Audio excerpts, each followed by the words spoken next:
Hello everyone, welcome to Grey Pot. Today we are making some baked kulchas with wheat flour. When I received a bread maker, I handed over the job of kneading any type of dough to this machine. So into it, add some water, sugar and instant dry yeast.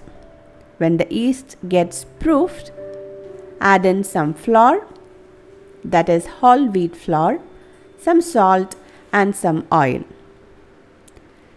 Place the pan back into the machine and select the kneading option. This machine also has the dough option where the machine will knead the dough and rest it while it is proofing, and then you can take out and bake. But as I want to show you how the process is, I took out the dough after kneading. Transfer the dough into a bowl. Cover it with a cling film and let it rest for 1 hour until it becomes double in size. Once the proofing is done, take out the dough onto your countertop.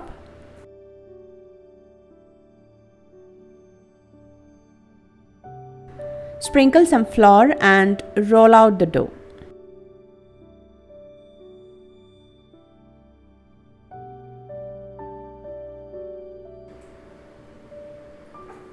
Cut out the shapes for the kulchas and transfer each one of them onto a baking tray lined with parchment paper.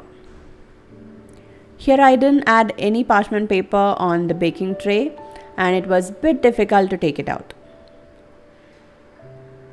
After placing, let it rest for 30 minutes for the second proofing, and when it puffed up slightly, apply some melted butter and some black sesame seeds on top. And then bake it at your highest temperature in the oven, that is 230 degrees Celsius, for 8 to 10 minutes. And our delicious and healthy whole wheat flour baked kulchas are ready. It's so delicious to have with this chana curry. You can also serve it with chicken. So definitely try it out and let me know in the comments what is your favorite combination with kulchas. Don't forget to hit the like button if you like this video. Click the logo to subscribe to Grey Pot. Watch more interesting recipes from our channel. Thank you.